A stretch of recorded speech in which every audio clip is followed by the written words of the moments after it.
Voilà, tes chers amis téléspectateurs, Bandemona Bisso, Balandia, Nouvelle Génération TV. Bonjour, bonsoir, bon après-midi. Bipa Iwa Pipino, surtout Bozali, Kolanda Bisso, Lelo. En tout cas, Mgola Lelo, Nazana et Sengo, Yakoupe Sabino, Oeali, école d'information. Alors, école d'information, il y a les amis et Sengomi, les Bandekonangaï, Papa Niazolo. En tout cas, les amis qui toko Makasi Koyoka, Bengami le col information, il y a les lots, Batouillon surtout Babandaki Koyebate. Alors, au Landagabiso, chaque temps, to sendi nayo au s'abonner la chaîne Abisso Nouvelle Génération information sur information. Alors vous devez comprendre que non, après avoir s'abonné de temps en temps au Rwanda pour actualité à la ligne. Alors Nouvelle Génération ils ont pour la bino tous les diaspora. En tout cas donc Mboka nous surtout pour aller à l'Afrique d'ici des à Texas et à la Wapi. Alors les alliés c'est molelo ya couper sa bino auto bengi école de formation oyo tozana moya mukolo wa lelo toyoki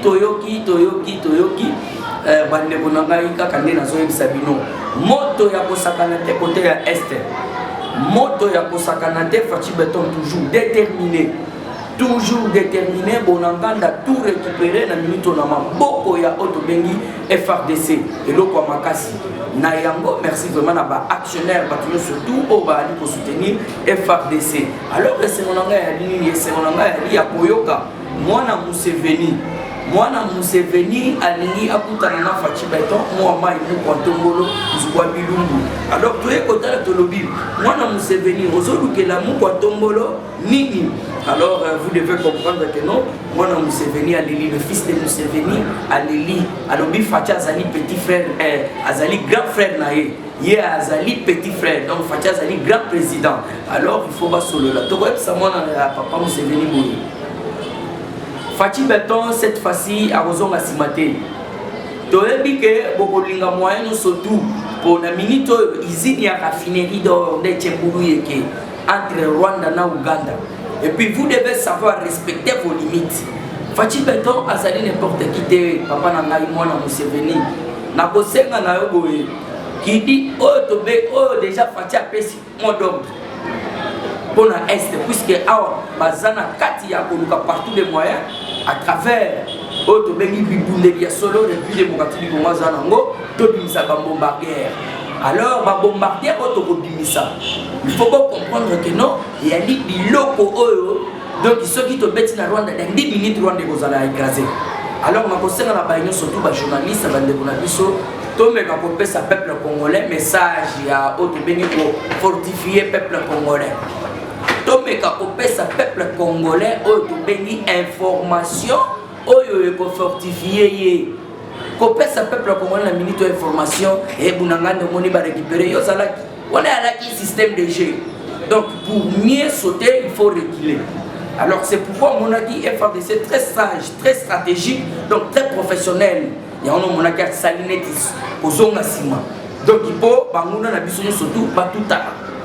Alors Rwanda na Uganda bakuta na kasile bakuta ni boki auto bengi kindimute. Alors bakoyeb sabino donc bato misatu bakangi ba capitaine misatu bakangi yaya bokoyoka bakala mingi te ba auto bengi ba révélation ba pesi puisque il doit nous voir fournir des informations vraiment toyeba nani ati gaga matinda ki bango ba kosala ni na kati mboka. Alors bande konangai boyoka ki Uganda trahi la République démocratique du Congo. Uganda trahi la République démocratique du Congo de part et d'autre balobeli yango.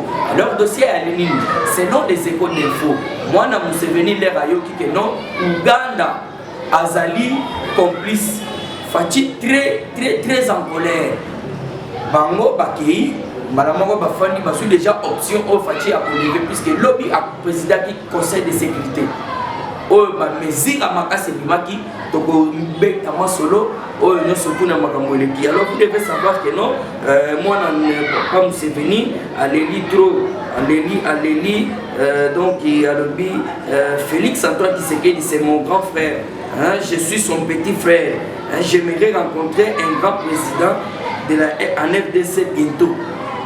Tu es monsieur cette fois-ci Fachi Toche donc à ça dans auto laboratoire Fachi dans laboratoire Alors cela veut dire dans le laboratoire place à Fandi Tolingi, Bamakele, Levé Tolingi, beaucoup de surtout il y a pas maté. Hein? Bino soki bozala qui n'a pas beaucoup de temps Fachi Béton. Depuis qu'à la bozala qui va. Vous sentir moto. Alors vous devez comprendre que le peuple congolais, moi, je me suis venu à l'Eli. Toye Bissier, moi, beaucoup de temps pour Tombolo, exacté. Awandenge Zawana, Makambo, et Baby. Voilà, chers compatriotes, donc, information de Sostozali na Yango, et Yanni, qui est au Bengi, la chance, Bengi direct, la chance, et pas ma compatriote, autre Zana, la chance, ma frère congolais, la chance, na autre Bengi, Lunjongi. On est allé à territoire, ma village, ma ville, autre Bengi, il y a 4 est dans la République démocratique du Congo. Alors, vous devez savoir que non, donc, il change, et Lunjongi, mardi oyo euti koleka et là qui n'a pas affrontement à ma casse. Alors affrontement wana naza ko ebisa bino bande ko ngai ba auto bengi ba M23 ba sentir moto par rapport à 33 M23 se sont rendus. Donc batiki manduki ba kei ba momo politika na maboko ya armée. Alors cela veut dire 33, ceux qui ont déjà 33, M23, combien on se rend. Donc c'est trop profond. Puisque dans el Sakibino, Mukolo Wana, que Madame Béatrice Safari, Ali épouse, il y a coordonnateur, il y a Otobengi, M23 a été arrêté. Puisque plein de banques Zalaki, il y a pour ça la Otobengi, découpage. Pour Barresra qui n'a pas la balkanisation. Alors c'est par là où Babanda qui faut comprendre que non, il faut battre ce qu'on a découpage. Ne oyokaki, Otobengi roi Philippe, merci et belé, Ndenge Alubaki que non, les voisins de la République démocratique du Congo doivent savoir comment respecter leurs limites. Alors vous devez comprendre que non, M23 va la limiter, Bako Panzana, Bako Kima, Lombangu.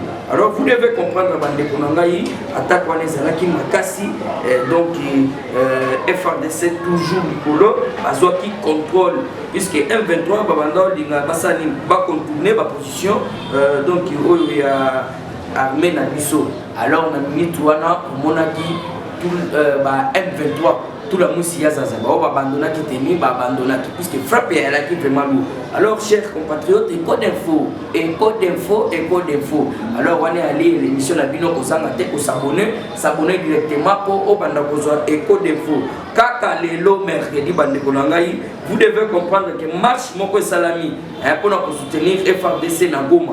Alors vous devez savoir que non les manifestants donc voulaient toujours kokota na kati ya Rwanda. Alors l'air babanda bakota na kati ya Rwanda na eko comprendre que nos populations il faut se prendre en charge ndengwana. Alors beaucoup comprendre été ceux qui te commis que se prendre en charge alors makamuno surtout et aussi là puisque moi je ne crois pas ndenge population il faut ça peut kota Rwanda na banzete na bameli na banini Rwanda balingaki basele loko moko te bakobeta pe masasité puisque bango bazali militaire o bazali donc yo ali ba civil moyen ba militaire ba civil babunda ezalaka te. Alors ezalaki kaka d'une manière ya kosala interpellation ya Paul Kagame pour na koyebisa que non cette fois-ci trop c'est trop. Donc qui veut la paix prépare la guerre. Alors vous devez comprendre que non les lois ezalaki ya koinda na Goma ba manifestants balingaki ba percer bakota tina kati ya Otobengi Rwanda. Alors la police est barricade kinzela senga kina population ba été bazonga. Alors toujours na kati actualité politique ba dekonangai école d'info wana na ebisaka bino école d'information ya ngwana école d'information tozanga za lindenge. Il faut qu'on dénoncer ba mororo, qu'on dénoncer ba Otobengi ba Rwandais. Nous sommes beaucoup infiltrés congolais surtout place aux alliés. Poselate ba sala Otobengi ba ko interpeller conscience na yo. Tout se prendre en charge puisque ceux qui vont s'occuper de la politique elle-même s'occupera de vous. Alors dossier est aligné. Place surtout ba étranger ba ali surtout ba Rwandais, il faut qu'on dénonce voire même dans la institution boka. Na ke plus loin na ke ko découvrir les locaux yo puisque nous devons dénoncer les Rwandais, hein? Notre pays donc qui beaucoup infiltré. Alors na ke ko lokote locaux na Otobengi institution munene ya boka na biso. Boyo ke loko wana. Son nom c'est un général Bivekete. Un général Bivekete, secrétaire permanent au Conseil supérieur de la magistrature impie rwandais. Conseil de magistrature infiltré. Au secrétaire rwandais. Hein? Donc, général Bivekete, secrétaire. Donc, Ali Mbilawa. Mbilawa na Congo ya Bivekete, secrétaire permanent. Il y a conseil supérieur, il y a magistrature rwandais. Vous voyez que décret tous infiltrés. Fatih Berton toujours la mémoire de papa naïe, jamais tu connais melo kowana. Puisque na vie que batambo mwamba, basi bakenda, ba Janine Mapunda, basi bakenda. Hein? Donc par rwandais nous surtout basimba ba institution, il faut bâtir les bisombo. Yoka Bivekete, général Bivekete. Pire rwandais mais na kata conseil de magistrature. Alors réali eloko moko ya ko déplorer makasi to sepeli na yango te, yango tozali kobelela na Fatih Berton ko tombolo mo kishinois mai. Ba rwandais batonde belé boyoki message de par-ci par là. Oh ba oasis, oh na auto bengi na ndako ya ngambo ya général soki etumba. Na gare centrale, ba mususu balobi na auto bengi na bandalungwa. Ba oasis kuna na ndako na ngambo ya ndako ya Shabani Ndonda. Boyoki to bandaki koloba boye. Le pouvoir c'est l'armée. Moukouatombolo doit tenir fort. Puisque nous avons encore ces généraux-là qui sont des Rwandais, mais qui au Bazali n'a pas fonction, n'a pas poste au sein de notre armée. Alors ils doivent nous laisser la place. Ils doivent nous laisser la place puisque les Rwandais sont donc Bazapato Baningakambo Kanabisote. Puisque minéraux Zapmatia Katanabiso et Bimisaka. Donc, il faut bâtir la mise sur place dans Katambo. Alors, écho de faux, tout soit qui information ou outil dans Katasnel. Alors, vous devez comprendre que les choses partout, par-ci, par-là. Je suis ingénieur au poste électrique de Kimwenza, poste de SNEL stratégique de SNEL pour notre capitale de Kinshasa du côté du Librasserie. Problème mes amis, c'est-à-dire ezali posa munene tango courant eutaka na inga pena courant wana lere eutaka na inga courant wana ekenda kambala moko te ekota boy na bandako na biso ezalaka na place moko eshitaka. Alors place oyo courant eshitaka wana to benga ngo keno poste, hein, donc poste stratégique il y a auto bengi SNEL, donc place courant et outil na kati ya inga et chité wana nde sikoyo chasse zu sali distribution. Alors vous devez comprendre que non poste wana et ali na maboko ya barwandais, hein, poste wana ezali dirigé par bakonzi ya barwandais, ezali na maboko ya barwandais balobi tobelela. Il faut qu'on batte la poste na biso wana. Donc nous sommes en danger pour être attaqués. Ceux qui déjà postent wana ya SNEL ya courant place courant et les oya zokita. Donc cela veut dire tout ça déjà infiltré. Donc et pas que ça la ya makasi. Et pas que koya mbala moko à partir ya courant. Alors dossier zani to kosenga la Fatih Berton. Ba généraux nyonso tu ba rwandais. Pas bon surtout bazali ezala ba 12e région ezala ba région nini. Il faut ba longwa. Bana mboka solo ba fanda ba place wana. Ba Chiko Chitamu, ba Otto Bengi, ba Eli Kapel, ba John Chibangu, ba Douanande, il faut ba kota dans l'armée, puisque ba Rwandais, ba yebi très bien que non, ba koki kote le maniposo ya Otto Bengi, armée na bisote. Talana le loko la poste stratégique ya SNEL, na maboko ya ba Rwandais. Donc, on va battre biso pour opération Salama, c'est tout à fait Otto Bengi, donc facile. Puisque la minute d'infiltration elle est kebele. Infiltration c'est quoi? Na ndenge leki tokondimate par rapport à lui parce que infiltration wana et ali posé par Hippolyte Kanambe na Otobengi le soi-disant papa nae Mzee Laurent Désiré Kabila. Parce que papa était qui c'est que d'ailleurs bisaye mais c'est Mzee Laurent Désiré Kabila. Bato baronde basali kitoko. Ya kosala nini?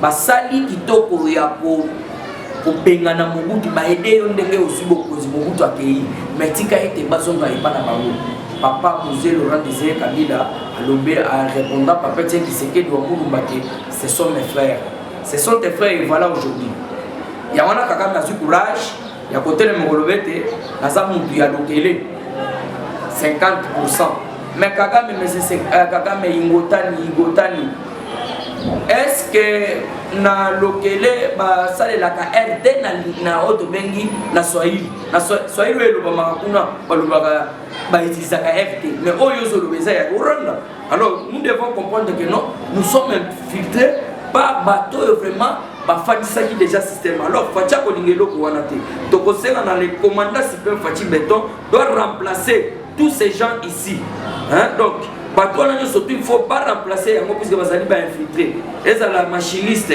innocent mais c'est David des rois, hein, mais c'est Atanaza Muntu wa Mungu baza ebele mais c'est Atanaza Muntu wa Mungu mais c'est David les rois mais c'est Machinini innocent batwani faut balongo bazali batoyo barwande basindi poste stratégique ya courant na biso. Voilà chers compatriotes, toujours na kati ya écho d'information où ali émission na bino to senga kaka boss abonné belé puisque wana ya li président chinois Molobeli ya Fachi Beton moi mai mukishini kwa tombolo nzubwa bilumbu. Alors bande konongai naza toujours na esengo ya ko kabola na bino information oyo et ali donc na possession na biso information ezali ya Martin Fayous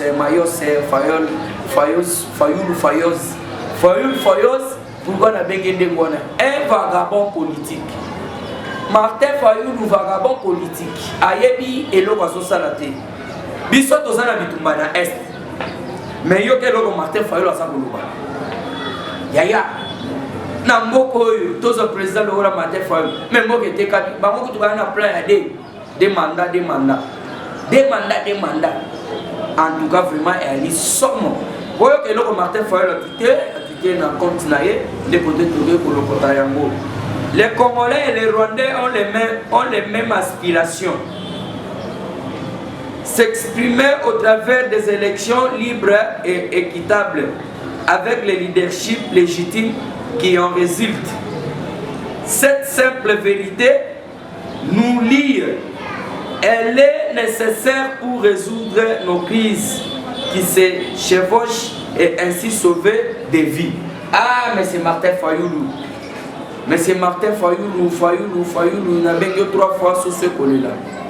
Bissona par Rwandais, même aspiration. Oza papa moko akimboki. Ozando Bissona aspiration na par Rwandais. Yo solo mambo élection bisotana ma wabitumutala. Mais c'est Martin Madidi Fayos. Élection exatée. Donc ça l'élection mkolo est wana et au fond de calme. Pas de makelele, pas de obunanganda na maboko ya banani, non. Bino boyele biso mambo ya oto bengi minembu. Bino ba Fayulu. Boyele biso mambo minembu. Minembu de l'opinda. Yangana le loto gomi sigona na bunanganda. So yangana na maboko ya FRDC silence radio. Mais ceux là qui passent net Tiger ya ko continuer FRDC. Ils ont entré, ils ont tué les saliboy. Quand il s'agit de la victoire des FRDC, vous êtes à tout la terre. Bilo Osaka, ceux qui battent, 30 morts, tout ça, quand il s'agit de la victoire des FRDC, vous n'en parlez même pas. Alors, comme on a dit, alors on a poussé à la peuple congolais surtout place aux alliés, tous les diasporas. Et ça la pose pas. Oui, quand même, il n'a jamais Madou Poloni. Papa Walter Chimama. Pole Wangongo. En tout cas, na ko ebisa bino ndenge zali wana barwane oyo na ba Camerounais oyo bakoti na kati ya mboka Fachi Beton il faut azala bango lisu likolo ya lisu par rapport à ni balakisi mutema mabe bande kona biso ya este babanda kokufa bitumba lelo boyoki Uganda trahi la RDC baksali boy. Mais Martin Fayulu n'en parle pas, il nous parle des élections. Au moment où Bande Konabiso va souffrir, il y a un monde qui a Congolais. Les Congolais qui ont fait na SAK na l'université de Mambe, Botani Moukantombo. anniversaire na ye moi mai wakani nazwa bilumbu alobi te anniversaire je dois donc il faut na l'examen na mémoire na est mais yo Martin Fayulu c'est sur ma élection ma élection yeba yango de ceux qui est qui mezate élection pesate fatia zagwa abandi la ko kutana na barwa Philippe oya la ki royaume Congo oya la ki royaume so moni roi bakutani na fachi donc eza makambo ya roi bon alaki kanamba la ka poni basongisela kilino mo ya lumumba te bike kona biso pona ni songa kite baya ko comprendre que muto yo akofandisa Congo et que de tout droit liboso et ali fachi beton. Alors vous devez comprendre que non, moi mai wakaninda ali président oyo bisonyo surtout to ali ko soutenir. Voilà chers compatriotes qu'on a que cochiter puisque vous devez comprendre que code d'information lelo et ala kinde auto bengi news sur news et code info et ali auto bengi bipai wa boko banda kozwa makambo e koleka du jour au jour puisque moi-même nazui sikoyo auto bengi occasion de la part il y avait dans ngai pour des frati balana kati ya Caroline du Nord. Je vous salue en passant vieux. Donc tout ça la musala oyo pour le peuple congolais bazala na conscience. Voilà un peu oyo la ki lelo ba école d'information ya mukolo walelo na sepeli ya trop bande konangai na pesi bino nyoso tumbote. La pesi de konangai na sima ya caméra bilili donc Charcas auto bengi Carl Lopez na sima ya caméra. Merci pe na auto bengi de konangai donc tout fait tout flamme na kati ya Zanzibar. Maman Rose, mère maman Boboto, maman ya Bolingo, maman Rose nangai na auto bengi venanga moko le grand manager ve Adolphe la pesi bino mbote belé la pesi ve Damas na kati ya Mikili maman Yvette na kati ya Londres maman nangai auto bengi maman Thérèse grand-mère bo s'abonner de nanga lié na kati ya Turquie ba diaspora no surtout bazana kati ya Mulaba o bazana kati ya auto bengi donc na kati ya Jobu ba no surtout bazaka kuna Shekina na pesi mbote oza tellement ebele champion makabu champion bakole bozali wana to soutenir mu kontombolo fachi beton mo mai en tout cas to kutana mukolo ya sima ciao.